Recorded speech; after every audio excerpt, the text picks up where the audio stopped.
don't think of myself as that creative, but it could be because I'm the one doing it also. 100%. So I know exactly what's going on. I see where things could be better or where I can do something.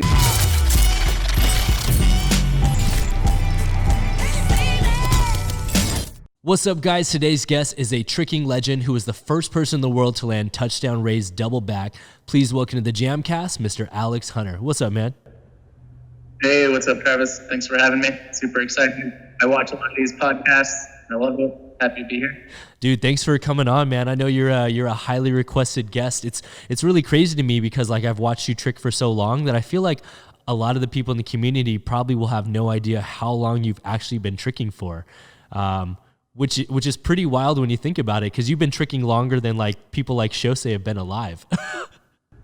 Yeah, for sure. I think a lot of the new kids probably only know me for the creative OC, and a lot of them would probably be surprised that I used to just do a lot of swings and power, and you don't even know that the old side of me. And yeah, Josei's 15, 16. Yeah. I think I've been tricking for 17 years. Yeah. Depending on how you define tricking, 100%. And the only reason I know that is the oldest video that I'm able to find, or that I was able to watch of you, is your 2004 sampler from back in the day when you was on Team Martial Posture.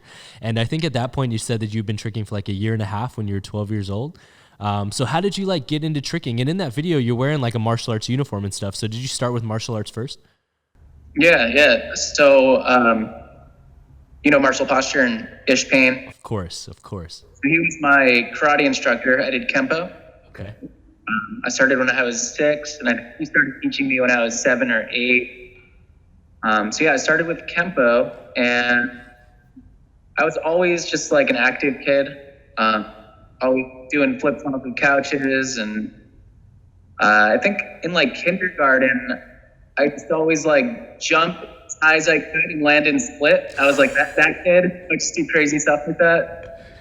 And I could already front handspring around off in kindergarten, pretty much the same way I can now. It was just kind of natural for me. Wow. I started doing comedy, and I loved karate. It's super addicted to it. Other sports, team sports didn't really. I didn't really go that far with it, but I loved karate, and we had a demo team, and that was 2001, 2002. So we'd go to local events, schools, stuff like that, and for that we wanted to learn how to flip. So we would kind of just stack a bunch of pads. We would see who could jump over it, see who could dive roll over it. But we didn't really know what we were doing. We found Ernie Reyes West Coast Action Team tapes.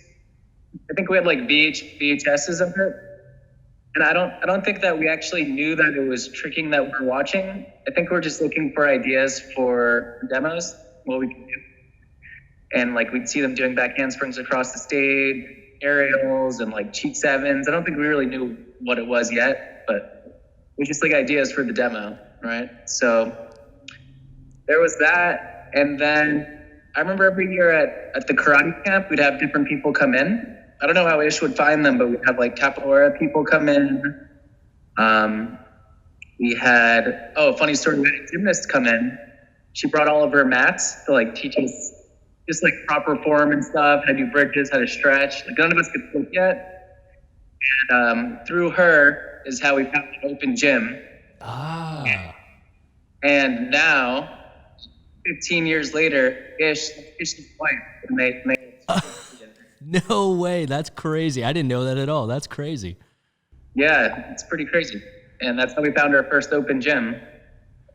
And then it kind of just there's a lot more than that too, but that's the short story. Skyrocketed from there.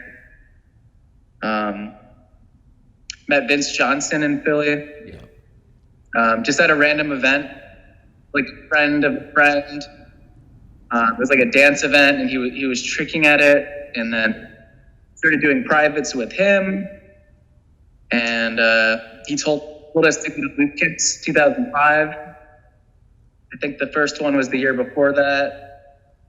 So I went to Loop Kicks 05 and started going every year after that. Yeah, it's like the kind of short story, not really, but yeah. That's cool, man. It's so crazy that you were like born, like lucky enough to, you know, be born in a city like Philadelphia where you actually had access to someone like Ish Payne, who, for those that are in the community now, like Ish Payne still runs Martial Posture School.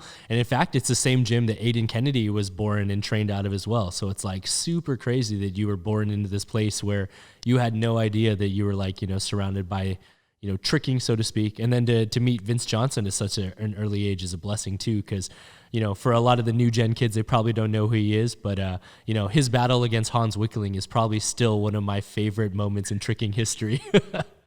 He told us, like, yeah, I know Matt Emig and Daniel Sterling. I've trained with those guys. And we're like, what? You know them? Like, everyone was like a celebrity god to us back then. So. And then also biling. I think biling is how I first learned the name tricking. I think I was just searching like martial arts flips, and then martial arts tricks with a Z came up on Google. Yeah. Biling, there's like a short flip section, and you'd go to all the karate tournaments and make samplers from the tournaments. And I think that's how I learned the name tricking.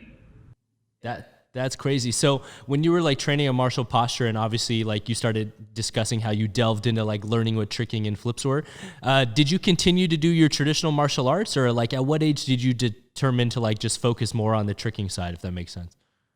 Yeah, so I was doing Kempo at the same time. I was really passionate about Kempo. I loved it, but I was also the kid during class where everyone's supposed to be in line, like doing stuff. I'd be doing handstands and cartwheels or like standing tucks, you know, which would probably drive Ish a little bit nuts, but at the same time, I'm sure he also loved, you know, how into it I was and stuff, and he could see the drive.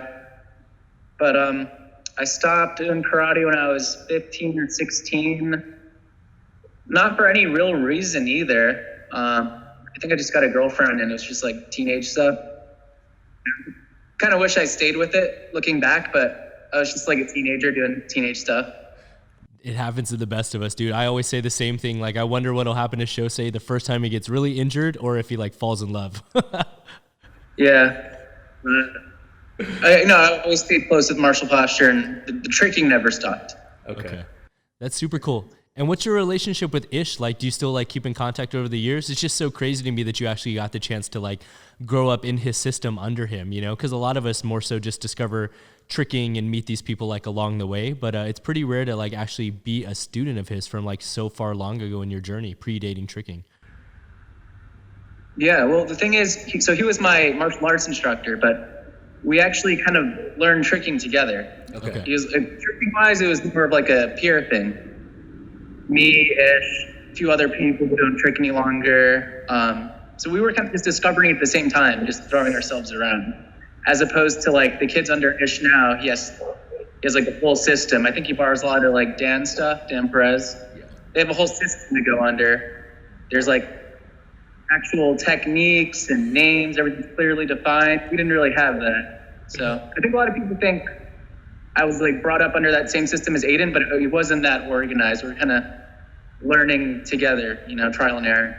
Yeah, you know what's funny too is that I only learned this from interviewing Aiden on the JAMCast, but Aiden actually was too young to take the tricking classes of martial posture. So almost everything that Aiden learned was on his own also. Like literally wasn't a part of the system. Just coincidentally, he like trained traditional martial arts over there at martial posture. Yeah.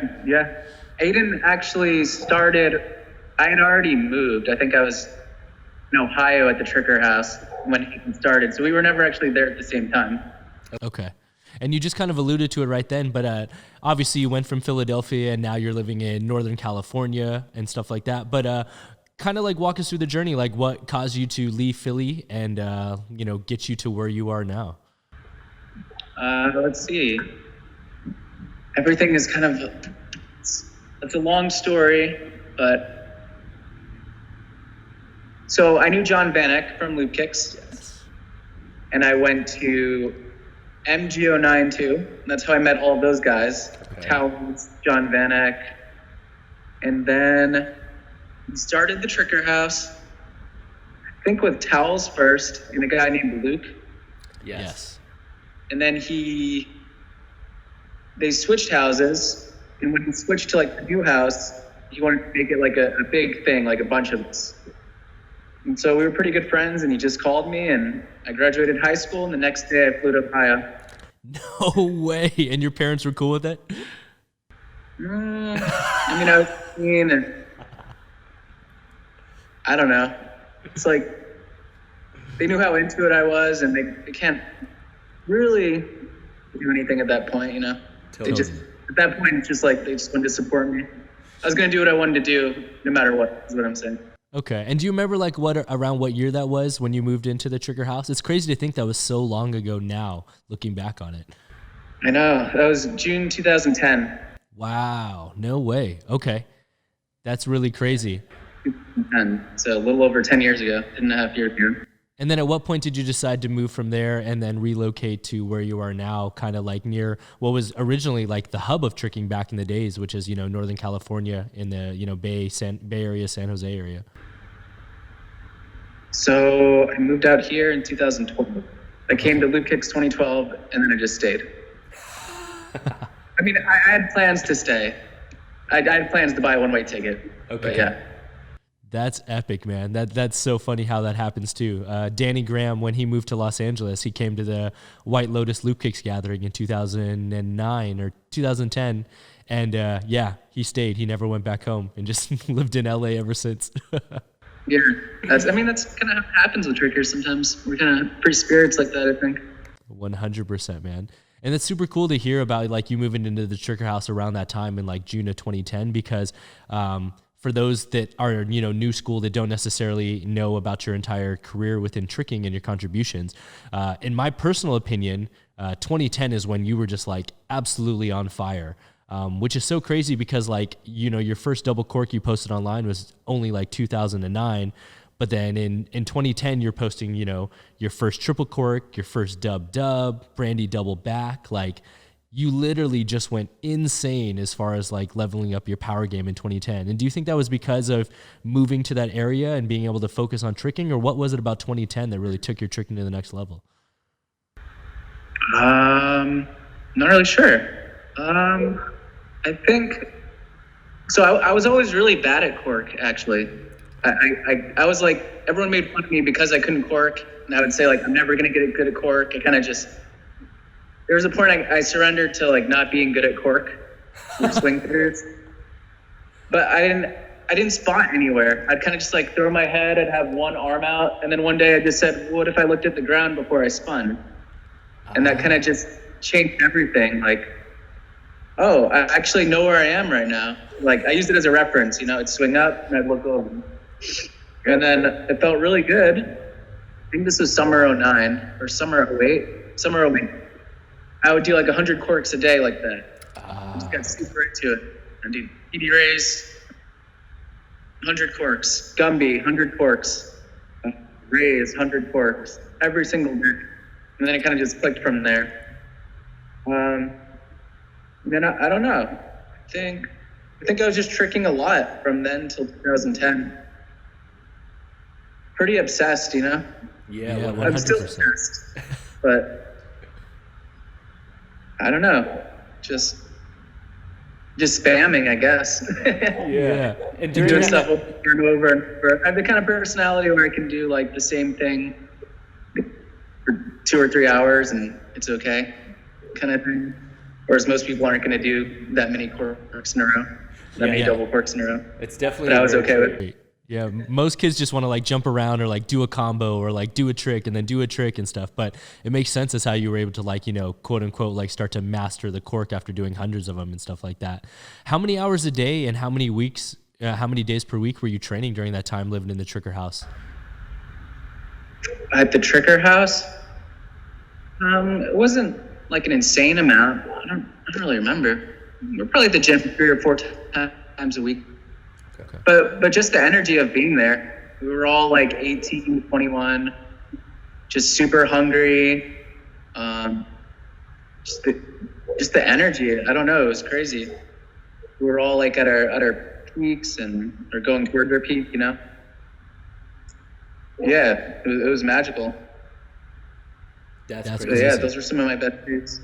And this may be like too far back for you to remember, but I only ask because like the videos were uploaded on the same day, which is like your first dub and your first triple cork. Do you remember if that was like the same session, or was it literally just within the same time period that you uploaded them that closely together?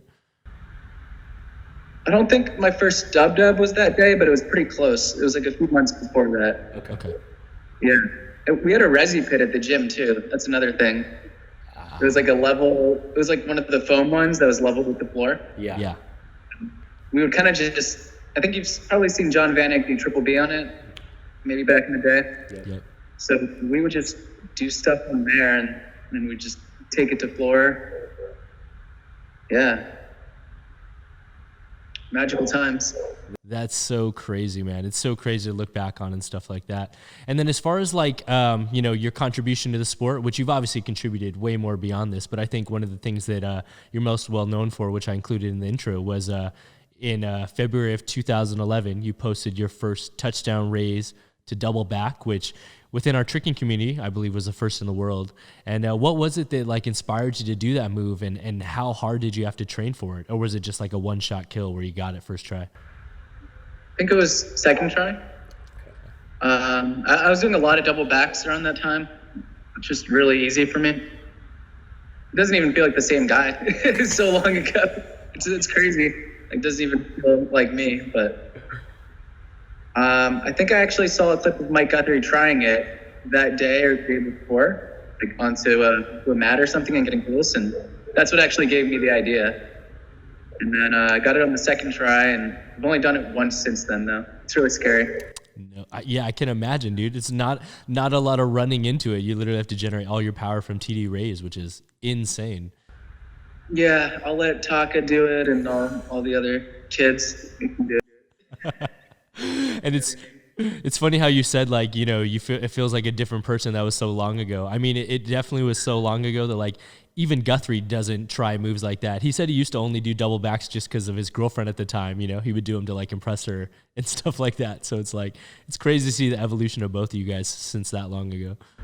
Yeah, every couple of years it feels like I'm a kind of different person in tricking wise. Like so many different phases, and I can kind of see too where each phase kind of leads into the other phase and the next phase. It's cool.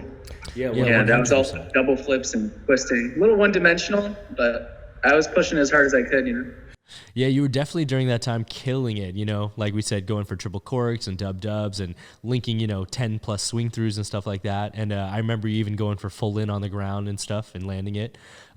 At what point do you think your style changed and kind of got away from like the single power moves and the double flips and stuff like that? So I actually hurt my ankle in full in. I had a arthroscopic surgery, so I had some like cartilage damage. And after that, I kind of just started doing stuff on one foot, especially while I was recovering. And I think that really sparked it, like just being forced to be on one foot and forced to figure out what you can do and how you can still like have fun on one foot. So yeah, I think that's when I realized that I could be really good at stuff besides just triples and double corks and double flips and stuff. I could actually be creative and make it look good and not get hurt. Yeah. And what ankle? What ankle was it that you injured? And do you still feel like the effects of it now when you're tricking, or is it pretty much an old injury? It was my left ankle. No, I don't really feel it anymore. But I've had a lot of ankle sprains since then on both sides. Okay. I don't know if it's related. That injury, no, it's long gone. Okay. And that makes a lot of sense. It was your left, because I think it was like after that time when you start doing the stuff like all the missed leg side swipes and a lot of one-legged right leg dominant moves and things like that. So that makes sense. Exactly. It was just more intriguing for me too. Okay. Can only do so much with double back, and it's a lot of impact. After a while, I kind of got tired of getting hurt. Yeah. 100%. It's just disheartening. Like one move and I'm out for 6 months, a year. Not always that long, but it's just disheartening after a while when I could have a lot of fun, do stuff that no one's really doing, and low impact, probably not get hurt on it, Yeah, 100%, man. And like, anyone that watches your videos now and kind of like we alluded to earlier, most kids probably now associate with you and doing, OCs. And for those that don't know what that means, it stands for like original combos, and basically just like bringing like a new level of creativity to, tricking and your combo design, and even just like, basically inventing and doing new moves and stuff all the time. What's like your inspiration behind the way that you train right now and the way that you're coming up with all the stuff that you've been posting online recently? My inspiration. Good question. Like, who inspired me? Who do I watch? Yeah, I guess I do want to know, like, who do you watch and stuff like that, but also it's like, how do you come up with the stuff that you're doing? Like, do you dream about it and it like comes to you in a vision, or like do you sit there and think like, how can I make this cooler? Like the moves you're doing right now are just so out of the box and so irregular compared to anyone else in the tricking community. I'm just curious, like, how are you thinking of these things, Well, sometimes it's just moves I've already done, and I just I'll change the way I look, change the way I spot. Sometimes it's like more related to other things than people think. Just, yeah, like I said, changing where I spot, or, what if I came out of it this way? Or sometimes I'll even record myself and I'll like pause as I go through the trick to look at what I could like, it sets up the same way as this or that, or, what if as I'm turning here, I just added this. So a lot of it's kind of like building on things I've already done. A lot of it's kind of just like Gumby and Raiz based, Yeah, but I don't think of myself as that creative, but it could be because, I'm the one doing it also. 100%. So I know exactly what's going on. I see where things could be better or where I can do something, and I'm the one that's doing it, so I don't always see it that way. 100%. And do you think you make like a very conscious effort to work on being very clean, for lack of a better term? Because it just looks like a lot of the stuff that you put out, it's like really focused on like full extension, like really hitting your kicks to like, a maximum point. And, it just seems that like everything you're doing is just all about making these insane shapes and pictures and stuff like that. Is that like a conscious decision to be clean, or is it just happening from years and years of experience? You got to remember too that I'm just putting out my highlights, You're just seeing my best stuff from that session. So a lot of my session, I'm falling. A lot of my session, it doesn't look good. I'm falling, I'm like bent, weird, so yeah. To answer your question, I am trying to make it look as good as possible. These days, I film everything I do, and it's never ending though too. No matter how great something is, there's like details. It's now I'm thinking about I never thought about before. You think so much about like inverting your side swipe and chambering this that you never even thought about what your other leg is doing and that foot and what this is doing in the very beginning, or just like kind of never ending. Yeah, that's crazy to think about the mindset change, and also just like, all the little intricacies you think about the longer and longer you're in the sport. Who did you like, grow up watching, and do you watch anyone now in the current time for like inspiration?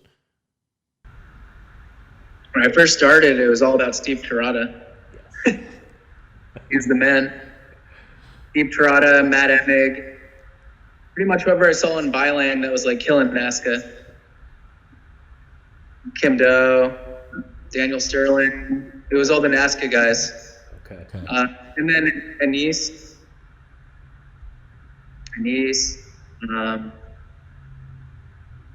And then later on, it was Velu, and then Michael Guthrie. Probably spent the most time watching Michael Guthrie of anyone, though, like the most hours. Okay. These days, I don't know. I watch everyone now. I'm just always on Instagram, always in the tricking group, always just seeing what people are putting out. There's a guy, have you seen Matthias Tender? Yes, I have. watched a lot of his stuff for inspiration for the like the Gumby and the just like the groundwork stuff, the hand stuff. Yeah. It's insane. I watch a lot of acro now. Aaron Hackle, that is. Oh, Aaron Hakala. Yeah. The circus guy. Like a circus guy. Yeah, I watch a lot of that stuff. I don't really know all of their names. Just when I see something dope, I just follow them. But lately, yeah, a lot more circus, acro people, capoeira, breakdancing. Then I watch all of the tricking, but I can't relate to it as much because I can't do it. The Shosei and Zen, it's amazing, but it's not like where I'm getting my core inspiration from because I'm not doing what they're doing. Yeah, 100%. I was almost curious, like if you watched like capoeira guys or b-boys and stuff like that, because a lot of the stuff that you're doing, whether it's groundwork involved or you've been doing a lot of moves that utilize like being balanced on your hands, whether it's like a Gumby variation or a raised TD variation and stuff like that. But it's just so different. Like I said, it just looks like it's inspired by all these different forms of movement. It just makes it so unique looking. Yeah, I'm not as good as any of them, but I also trick. You know what I mean? I think that's the difference. Like people think I'm like so creative. Oh my god, I'm just happen to be in the tricking game, but I'm not as good as any of them at their stuff. I just try to take a little bit from each person and I don't know, do it my way and add some tricking. 100%. And at this point in your life, how often are you tricking these days? And like, how many days a week are you putting in time from, we're seeing a lot of footage of you being released on Instagram within the last year, I'd say a bunch of stuff. And you even released like a 2020 sampler online on YouTube. So how often are you getting in the gym these days? Not that much, actually. Like once a week. No way. Yeah, sometimes twice a week, but I found that I don't need to trick every day anymore. It's more about like when I am in the gym, just getting as many reps as I can and like just really getting the most out of when I'm there. Yeah. Like my one session, I might get as many reps as someone else going like 4 or 5 days a week. Yeah. That's kind of how I try to do it now. And when I'm not tricking, I'm watching it and thinking about it. Working out, doing a bunch of other things, like try to exercise every day. So I still try to stay in shape, even though I'm only tricking like once, sometimes twice a week. Okay. And what do you do for cross training in order to like stay in shape? For a long time, people used to joke that you were like the strongest man in tricking and, it was like one of your nicknames back in the days and stuff like that. So what do you do on your off days when you aren't tricking to continue to build up that strength? Yeah, I walk every day, which isn't like that crazy, but I walk every day. I try to walk at least like 3 or 4 miles a day. Just put on like a podcast or something. Your podcast sometimes. Dope. I bike. I have a regular bike and I also have a stationary bike. Rowing, the row machine. And then I've gotten into running in the last year too. Okay. So I'm trying to do like a 2 or 3 mile run a few days a week. Okay. So it doesn't really matter too much what I'm doing. I just try to be doing something. And how's your body holding up after, being in the sport for, at this point, almost 18 years of tricking? Are you starting to feel like the wear and tear and the damage of it long term? Or do you think because of the change in your style that over the last few years that you've been able to, maintain and avoid injuries and stuff? I feel pretty good considering everything. I have had a lot of like ankle rolls and knee stuff, but the last like year and a half, it's been pretty good. Okay. Yeah. I'm just trying to take better care. Before COVID, I was always hitting like the jacuzzi, the sauna. Just trying to eat better in the last couple of years. So considering everything, it's pretty good, I think. It takes me a while to warm up, but it's just me. Yeah. I think I've been pretty lucky so far. Totally. And like along the lines with like your style and everything you do as far as extension is concerned, I always wanted to ask this, like how flexible are you? Are you able to like do the splits? Do you have a super flexible back because of all the bending and Gumby variations you're able to do? Or is it all just like dynamic flexibility where you can just do it because you're going, through the motions? I think it's more dynamic. I can do the middle split. Oh, that's a hard one. Yeah, but I can't touch my toes. What? Yeah. I've never been able to touch my toes. I can get like my shins. Even still? What's that? Even like right now, you still can't touch your toes? I have to be in the jacuzzi for like 30 minutes and then maybe I can touch the tips. And where do you feel the tightness? Is it mostly in your hamstrings or is it like your lower back? Some tight. And then my bridge is like nothing special. I think it's just my middle split in my hips and then air awareness and technique. I'm not particularly flexible. The middle split, yeah, but that's it. That's crazy. That's yeah. That's like probably one of the most surprising things I've ever heard, because like it just looks like your back has to be super flexible to pull off and accomplish a lot of these moves you can do. But that's crazy. Yeah, maybe it's more flexible than I thought. I don't really do bridges or anything though. I did it when I first started, but I don't really do it anymore. Okay. Yeah. I guess it's more dynamic. That's wild, man. So crazy. And now one other thing that I've always wanted to ask you is, because, you know, you've been involved in some pretty fun and iconic and memorable battles and stuff like that. But what is your position on battling? Is this something that you enjoy doing, or do you more so enjoy like judging now that you're getting the opportunity and being asked to judge a lot more often in recent years? Yeah, I was never that into it. I kind of like just watching it. And I'll judge, of course. Yeah, judging is fun too. Comes with some pressure though. I was like, damn, did I make the right decision, or are they going to be mad? Or because it happens so quick, you know? You're right there in the moment. It's easy for people to watch videos. You've watched 100 times, but when you're there, I don't know. But yeah, I never got that into it. I kind of like regular sessions more. Just like vibing off with people and talking and sessioning. And I don't know. Also, I think my style doesn't really. I think a good style for battles is something more hype, power moves and hype and big, flashy. Like Jacob Pinto is a good example of like a great battle style. I think what I do is a little more subtle and it's slower. It's a little more subtle, more like weird. I don't think it really fits into that kind of thing. And I've never done my best stuff during battles anyway. It's more just during a session. Okay. That makes a lot of sense. Although you have been a part of some really, really dope battles where you've definitely like caught attention and gotten the oohs and ahs of the audience and stuff like that. So it's really funny to hear that. At this point though, like what are your own personal goals as far as your tricking is concerned? Is it something that you want to continue to do for the rest of your life? Are you like really focused on continuing to push like these quote unquote, like, you know, grounds of creativity that you've been doing recently? Or are you just mostly just doing it for yourself at this point in your life? Yeah, I think I want to do it forever. I can't, even if I take I've taken 1 or 2 breaks for no real reason, but I always come back, you know? I can't stay away for too long. It's just, I think I've been doing it for so long, like 2/3 of my life, I can't just stop. It's too ingrained in me, you know? And it just feels too good if you're not injured or in pain. It just feels too good. I don't know. I can stop for a while, but once I do like an aerial or like a cork or something, it just feels really good. I don't know. It kind of also, I always say it puts things in perspective for me. Like, I remember having a bad day or having bad thoughts or something's going on. Tricks always kind of put things in the perspective of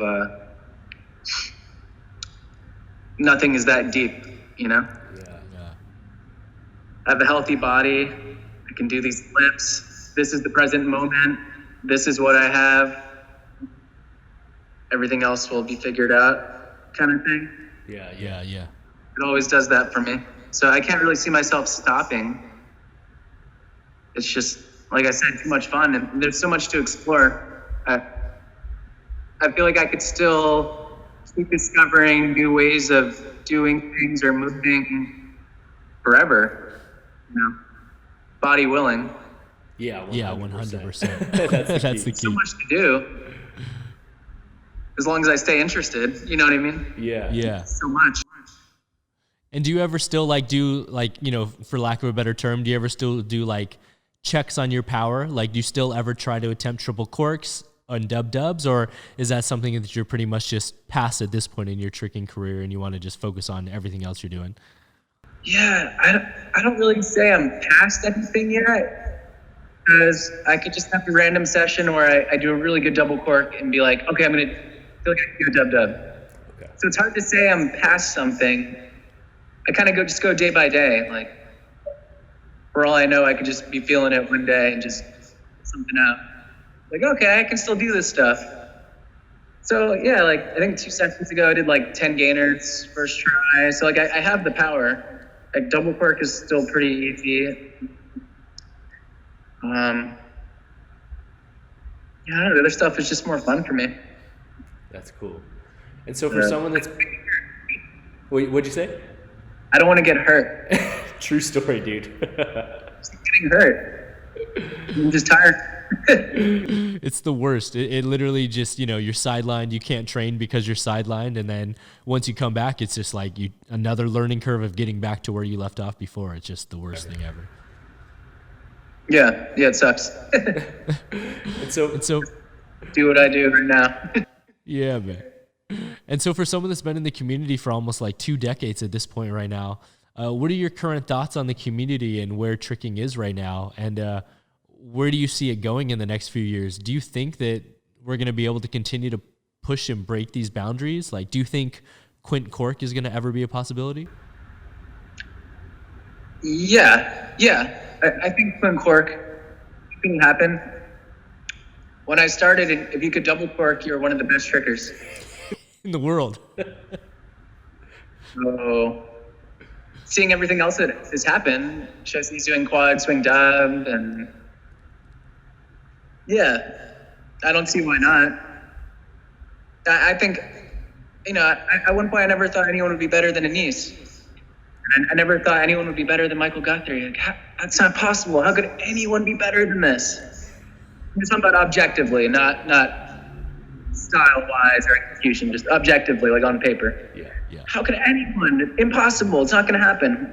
There's going to be someone better than Shosei one day, and there's going to be someone better than that. You know, you don't see it because you're in the moment, and it's so crazy right now. But someone's going to come along and do everything. But kids now, it's crazy. Like, to be good now is so much harder than when I started. Totally. If you're starting now, you have Shosei. It's like you can either try to do that or just have fun, I guess. I know what you mean, man. I don't know. Maybe that attitude. Maybe that's a bad attitude. Maybe that's the kind of attitude where you're not going to be the best. I don't know. But yeah, the community now is awesome. I see people complain about, oh, it's just twist, it's just good. I never understood those people because I think it's the best it's ever been in every way. It's awesome. Where it's going, I don't really know. Good question. I don't really know. It'll be exciting to find out. Hell yeah. Maybe more and more kids will be getting like sponsorships and stuff, like social media. I see a lot of them sponsoring drinks or clothes or this or that. There's stunts, of course. Yeah, probably stuff like that. Just teaching platforms, more performance opportunities. I'm not really sure. I'm excited to just go on Instagram and watch them. Hell yeah, 100%. And so, like, what advice would you have for a kid that wants to, like, get into tricking, you know, who maybe hasn't ever tricked before? Or, you know, maybe even, like, two-part question, what advice do you have for, you know, someone that's been tricking for a long time? Like, do you have any advice that you would have given to your younger self to save you time? And also just, you know, tips that you would have given yourself to, like, have gotten better quicker? I'll start with the kids question. Sorry, I'm thinking about it. Oh, yeah, it's all good, Doug. Any tips? maybe don't compare yourself too much. I think there's a healthy amount of comparison, but too much comparison, and it's just not that fun, is what I think. And it's really easy to compare yourself. You just open Instagram and it's right there, but set goals, try to stay focused on those goals, and just look at how far that you've come, have fun, have like a solid group of friends to do it with, and record yourself. I did that more when I was younger. Yeah. It'd be way cooler now to look back and have like kind of like what Nick Fry does. He has like hour-long samplers. I wish I did that more. Something to look back on more like that. Yeah. Be safe. I don't really know. No, I'm in the same boat as you though. One of my biggest regrets is that I didn't film as often. It just wasn't like a culture where we had cell phones where you could film everything at any given time back in the days. You know, it was like you had to go out of your way to have someone with a camera film the sessions. Or for a long time, I was the guy who was always, at the sessions filming everyone. So I never filmed myself because I was always getting footage of all the other guys training. And so, yeah, one of my biggest regrets is not having footage. But I think the coolest thing you said is actually something that's come up a lot by a lot of other, high-level trickers. I had Tommy Case on the JAMCast, and his biggest advice for people and kids was to not compare themselves to others as well, because he said you can get too caught up in it, and it's detrimental to your own growth, and it causes you to be shy and not want to go to gatherings and not want to put footage out, and it's probably one of the worst things you could do. Yeah, I mean, I've met kids who they'd talk to me online. They wouldn't even go to a gathering because they weren't at such and such level, and I'm like, that's not what tricking is about. Just go and meet friends, and it's really not like that. And I think another thing about comparing yourself is you're not really having the fun and fully appreciating sometimes what's in front of you, like at a gathering or at a session, because you're always thinking about kind of where you measure up to what you saw. Oh, I can never do that, or I'm nowhere near that, and it takes away the fun of what you're seeing. And I say that kind of from experience too. We've all done it. Kind of just, it takes away from fully appreciating what's going on too, when you're constantly thinking about how you measure up to everything. Yeah. It's not fun, and at the end of the day, we're just doing ninja flips. It's serious, but it's not that serious. Totally, man. That's it's good to take it seriously if you want to get good, but at the same time, it's not that serious. Yeah. It's karate, ninja flip. It's serious, but it's not. I don't know.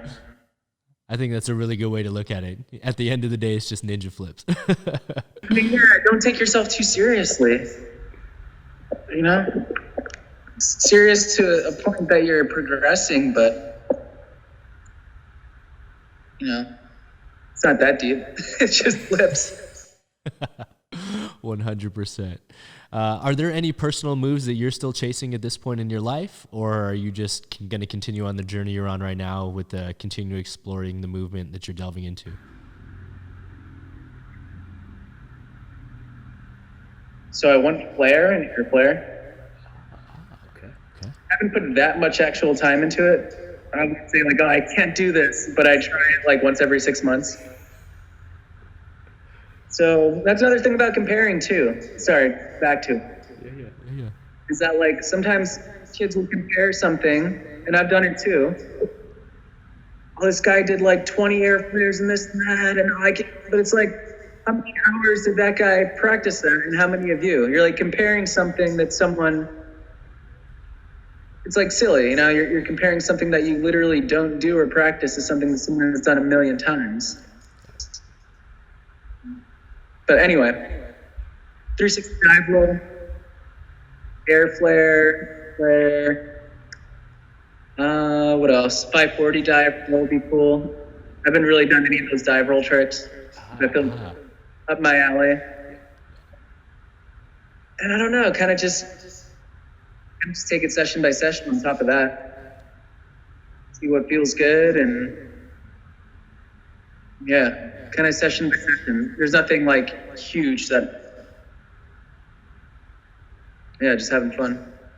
Hell yeah. No, that's super cool.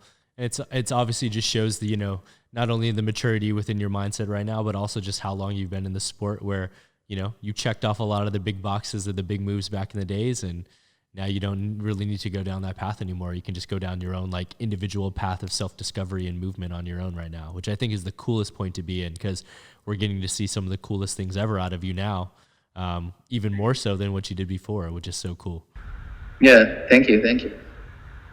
Yeah, I mean, I have like little maybe goals for the next session or two, and then that changes the next session or two, and sometimes I'll go back to something I did 6 months ago and like watch some old footage, and it kind of just goes like that. Yeah, and I definitely want to get into more mobility stuff too. Not really tricky, but just like general body maintenance and mobility, things like that. 100%. I've been interested in a lot lately. You know who you should talk to based on the goals that you have, from the flares to the 360 dives and 540 dives and mobility, is Scott McDonald. I think he's one of the resources. We've times online. I haven't met him. He's awesome. Okay. Yeah, he's one of my favorite people to train with. He used to live in LA. We used to train at Jam all the time, and I got to have him on the JAMCast, earlier in the year this year. But yeah, as far as like mobility is concerned, he's like the complete opposite of you and I, where we're inflexible. This guy literally told me he stretches from the moment he wakes up to the moment he goes to sleep. Yeah, I don't know how people do that. It's just, I know how important it is, but it's kind of boring for me. Maybe he's like on a computer or reading at the same time or watching something, but I'll hear like Kojo say, yeah, I stretched for 2 hours today. I'm like, I don't know if I have the discipline for that. It's just not that fun. It's crazy. I don't know if people do that. I know how good it is for you, but damn, it's hard. Yeah. I think it's good for other kids in the community to kind of hear you say that as well, so that they don't feel alone and get into the habit of comparing themselves to how inflexible they are to someone else. So I think it's refreshing to hear. Like I said, I was shocked to hear that you can't touch your toes. I would have assumed that you were super flexible in your back and legs. So no, I want to get more flexible. But yeah. Hell yeah. Is, I know I should. It's just boring. I've got to find ways to make it more fun. I probably just do the same things over and over again. Totally done. 3 basic stretches I do. Middle splits is one of them. Yeah. That's awesome, man. And so this is a question that I always ask everyone before we get out of here, and I'm interested to hear what your perspective on it is as well. So where do you see yourself 5 years from now, and where do you see yourself 10 years from now? Well, this assumes that there is a 5 years from now, the way things are going. Good point, sir. Good question. Not really sure yet. I was getting into massage therapy right before this, a little bit before COVID. And then the lockdowns happened, so I couldn't do that. And right now, my focus is kind of just on staying healthy and trying to figure out my next step. I'm in a long-term relationship, so 5 years from now, I'll probably be married. Maybe a kid, I don't really know. 10 years from now, I have no idea. I don't know. I don't know what I'm doing next week. 10 years, I don't know. As long as I'm healthy and still moving and doing tricking on some kind of level, helping people, I'll be happy then, Hell yeah. Yeah. I don't really know to answer your question. I'm sure if it comes on here with like a exact plan on this and that, not really sure. As long as I'm healthy and happy, yeah, probably still with my partner, and I'll probably have a family. Dope, man.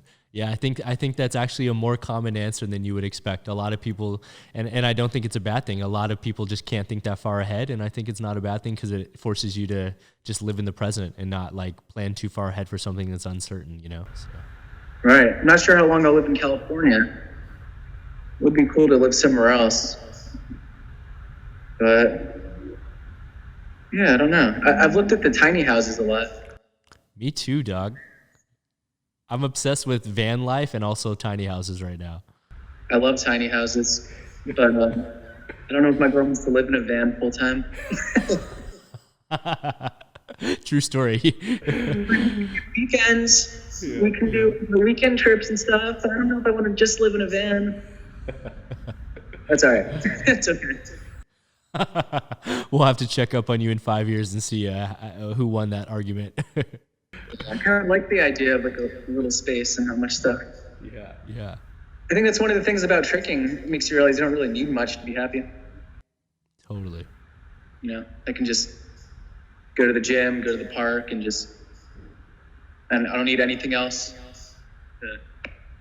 Just my own body and I can be happy, you know? Hell yeah. One of the things about tricking, you don't need much. Don't need much to be happy. You know? 100%, dog. I think that's a great way I think that's a great way to sum up everything as far as tricking and your impact on is concerned and stuff.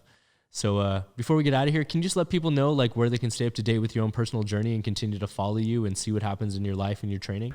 Mm-hmm. Yeah. So Instagram is originalbeing1.